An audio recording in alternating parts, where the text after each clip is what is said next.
So here now, we back out here in the bush again with the wildlife master here, and we are at the camp. We here with my sister.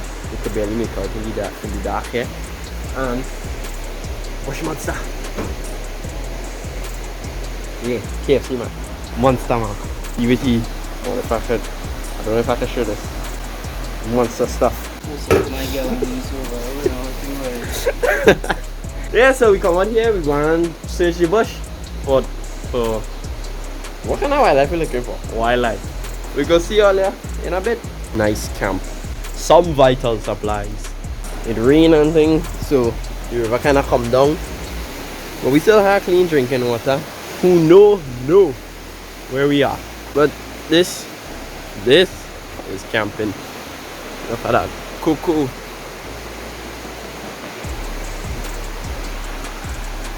The water receding. But when you see the water die down, this water will be blue, clear and blue. But it's the rainy season. Rain starts. Yes, I in the hammock here trying to get some rest before we go out. Our real mosquitoes right outside. Them two somewhere about. I think somewhere over there by the tree. Looking for what I don't know. Just waiting for it to get dark to find some real creatures on them. Still waiting for the sun to set. Still waiting. This man here looking for thing up in the tree. See what you call bush monster. Well, not really, but he up in the tree looking for thing. I think cleaning the tree a bit, but up in the tree looking for thing, and we still waiting for the sun to set. It's time. We're going out in the bush. We're going out in the bush again as the sun's setting to see what's coming out. There we go. This is one of the best times to look for animals. Well, look for some creatures because the nocturnal ones starting to come out of their holes. According to this one here, they're starting to come out of their holes. They're starting to be active, and by the time we reach far enough, it will be dark. When we're coming back, you can see, well, I'm hoping we see a lot of things. One of the target species, Maltines. Next one, Zanana. I don't know if we will see one here. What? Looking for things like fiddle strings. What else? Chiconia. Ooh, look, Chiconias. Again, distracted, but let's go.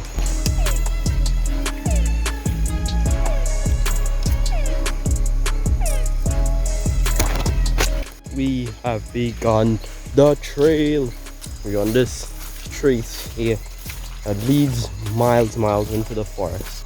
Look at that. A nice butterfly, an owl butterfly. And here and all the frogs and things in the back.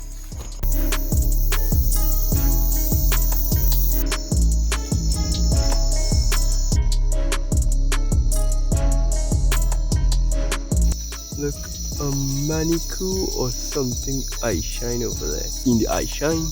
Yeah. See if we can get close and look at it. Is a bird? Oh, it's a bird. Must be a patu. It's a patu. Yeah, looking like a patu. Camera can't make it out properly here.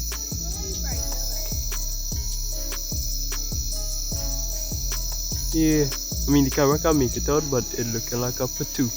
Patu is an ugly looking kind of bird, but it's awesome. All these coral fungus. Have a whole bunch.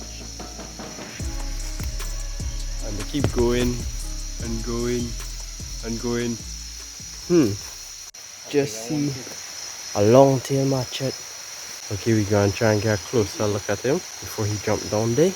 We just came across this long tail machete. We saw it sleeping in the bushes behind me. Now the long tail machete is more common in the northern range, in high altitude areas. It's very similar to the yellow machete that is often mistaken for this, or this often mistaken for the yellowtail machete. But the key difference is this one have a longer tail. Look at the length of this tail.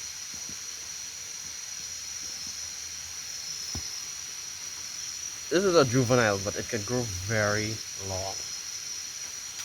Right? This is the first snake of the night you come across. It comes out mainly during the day and late evenings. But this is amazing. You came across this one at night. Most of the times at night you'll see it sleeping in a tree, in a shrub, on some kind of plant off the ground. Yeah. And I'm going to calm down now. Yeah. And a very fast snake. One of the many colubrids found in T&T.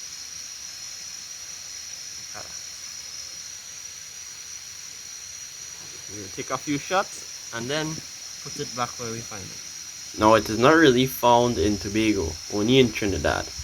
Mainly, as stated before, in the northern range and high altitude areas. They are diurnal. That means they'll come out during the day. They are also terrestrial, ground dweller, and arboreal, live up in the trees or active up in the trees. They feed almost exclusively on frogs like the tree frogs and frogs that live in the forest. But if given a chance, will feed on small mammals and birds. This one is a juvenile. The females usually lay 2 to 4 eggs and they can reach up to a length, or they can grow to a length of around 9 feet long.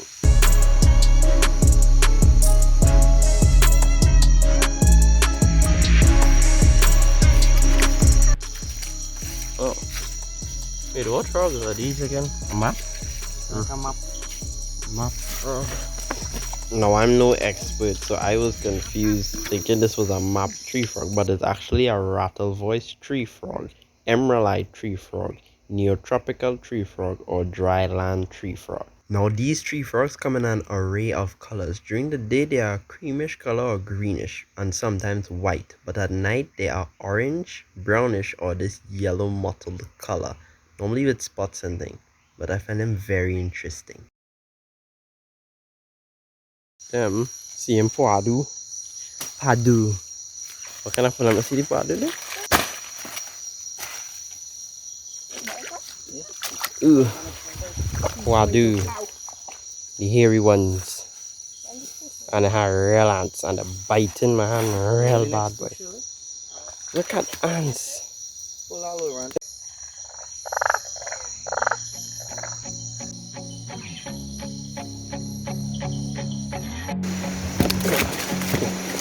Ooh. A river here. Water kind of murky. Kind of shallow and strong. We'll be heading up a steep climb there. This was a Brazilian wanderer. Mr. Man get cold feet.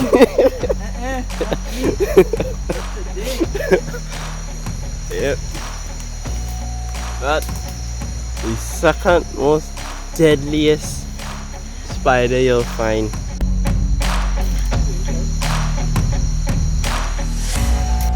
You see, one way you could tell the Brazilian wandering spiders, you see how it have its legs raised there? You see the red and the black and the little bit of white you see on the front legs? That is one of the main ways you could tell a Brazilian wandering spider. And then have the plain color with the few spots on the back and the line going down its head there. What do they call it? What's the fancy name for that? The few spots on the abdomen and the thing on the thorax. It's one of the ways you could tell a Brazilian wandering spider. We just find our way back by the stream.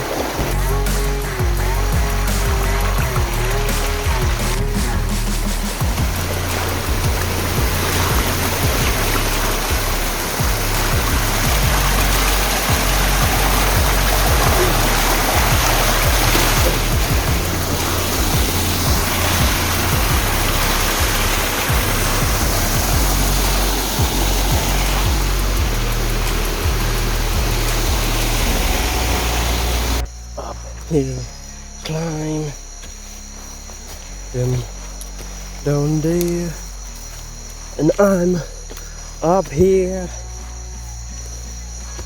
Straight walk, straight climb. Ooh, I dig up spot there. Tattoo dig that up.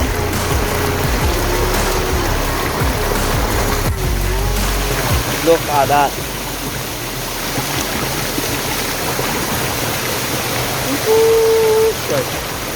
Yay! And you can even see the bottom. Then you lie down there. And over this side. Oh yeah, I see the bottom. Just a bit. Yeah. It's a drop. This is the kind of exploration you had to like go for a few days, get a life jacket or someone just jump in and then float down to see where you reach.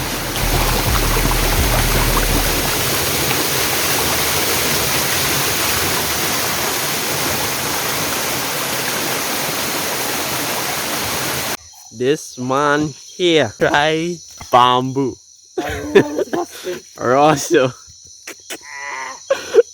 yeah, try no coconut, you know. He tried to, I mean, look at the bite. Look at the bite. Very bitter. Yeah, you had to cook it, had to boil out. See that? I tried eating this when I was young once, didn't like it. Man, scraping it up. Ay.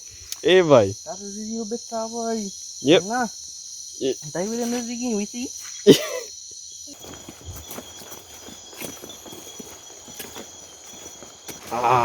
We finally back at camp. We back at camp. We're gonna cook up something, some fish. We may find something amongst the camp. But yeah, we got we fire started because we hungry. And check it out. I know I already don't show this much on the vlog, but well, you know, those who don't know yet, I is a hunter. I is my hand, wabbing, crab, well, and fire equals food, dinner. We don't eat, we don't prepare everything. And I go and see to hit the bed. It's dark, I tired, we all tired. People sleeping in the back somewhere. Hey, but as you all know, well, we did find some things. Not as much as we wanted to. We didn't find the target species, but we may find it tomorrow or sometime later on. This camp goes on. So, as you all know, I'm the Wildlife Master. Like, share, subscribe, and leave a comment. And until next time, peace out.